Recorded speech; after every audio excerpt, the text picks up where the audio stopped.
Hello and welcome to day 2 of the Theater Mechanicus event in Genshin Impact. Today we have a brand new stage as well as difficulty 3 with multiplier of 1.4. Before we head into the stage, make sure you have your towers upgraded from the armory. The max level you can upgrade to today is 5. If you only have enough currency to upgrade 2 towers, start with the Hydro and Electro ones first, followed by the Pyro tower and then the Recovery MK. The Cryo and Anemo towers are not necessary for today's stages, but are nice to have. Today's stage features 2 lanes and 5 waves of monsters. I'll refer to them as the lower lane and the higher lane. You're gonna start the stage with 950 Veneficus Sigils. This allows you to construct 5 offensive towers and 1 recovery MK. You wanna start by setting up what I call a death cage on the lower lane. First, place a Hydro tower in the center of the lane. Next, we wanna set up 2 Electro towers in front of it. This combo will produce electro-charged reactions, staggering the creatures and dealing electro damage in a small AoE. And this should be enough for the first wave. Once we have that going, we move to the higher lane.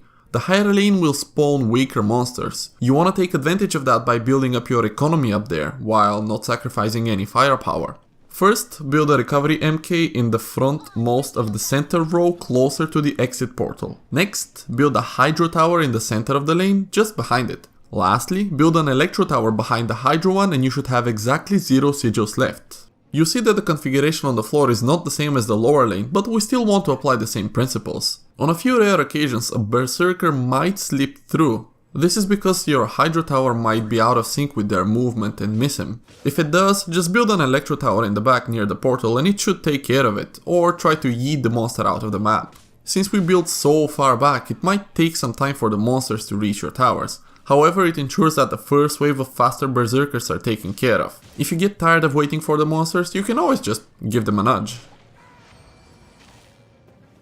When it comes to wave 2, you want to check out what monsters will be spawning on the left. Remember, the higher lane will have the weaker monsters.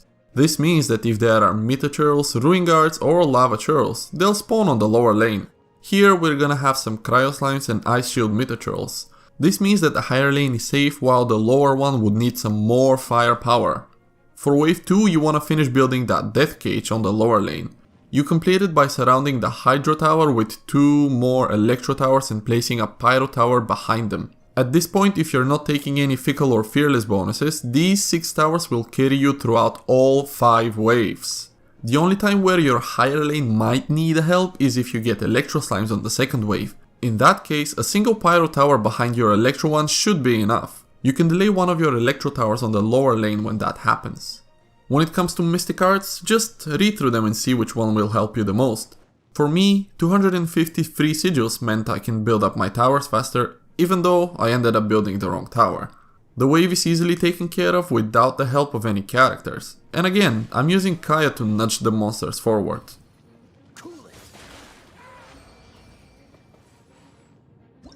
We see that wave 3 has some Electro Slimes, and by now you should know that they will be spawning on the higher lane. The Slimes are immune to the Electro Tower zap, so you should take my advice from earlier and build the Pyro Tower behind your lineup. Since we've not wasted our sigils on a lot of towers, feel free to pick up any bonus that will help you throughout this next wave. Do keep in mind that Fickle and Fearless bonuses may be offered at random, making your gameplay more challenging. If that's the case, building more Pyro Towers will help you out. Please keep in mind that Pyro Towers attack slower, but deal heavy damage. You may want to keep the monsters inside of the Recovery MK circle for extra sigils with the help of your chosen character.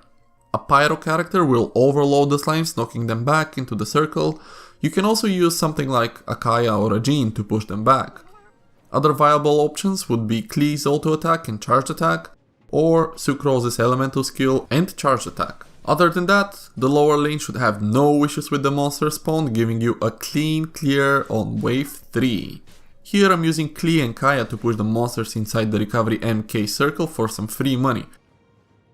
When it comes to wave 4, we already know that our higher lane can deal with the Electro Slimes. We can see that the lower lane will have some Ruin Guards this time. However, if you set up your death cage properly, this should be a piece of cake.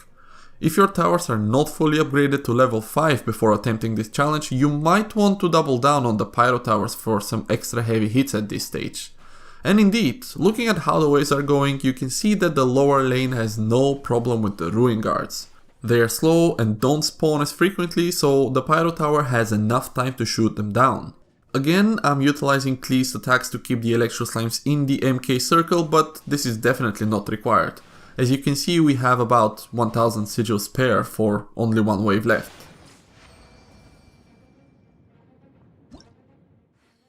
Last wave, and we have some Abyss Mages. They will always spawn on the higher lane. In my case, we have a Cryo Mage, so the setup we have is really good. However, if there is a Hydro Mage, you might want to consider swapping that Hydro Tower on the top for either Cryo or Electro. And if there is a Pyro Mage, Hydro Towers will be the best. The lower lane will have some Lava Turtles, which are gonna have some more HP than the Ruin Guards, but other than that, nothing special. As this is the last round, we want to be as strong as possible, getting rid of all of our recovery MKs and swapping them for some more firepower. I opt for Pyro Towers because I'm facing Cryo Mages. If you get Hydro Mages, just build Cryo or Electro, and if you get Pyro, go for more Hydro. For good measure, I add a couple of more Pyro Towers to the lower lane, but this is not even necessary. And we still have our Insurance Electro Tower in the back, just chilling since wave 1, but it's no longer required. I wanted to quickly mention the special ability on this map, which is a Wind Current. Personally, I can't think of a good use for it. If you do, let me know in a comment below. And that concludes day 2 of the Theater Mechanicus event. If you get yesterday's map, just check out my day 1 guide on how to beat it. Link will be in the description and probably on screen now. If you found this useful, come back tomorrow for day 3 and subscribe for more Genshin Impact content. Till next time, cheers!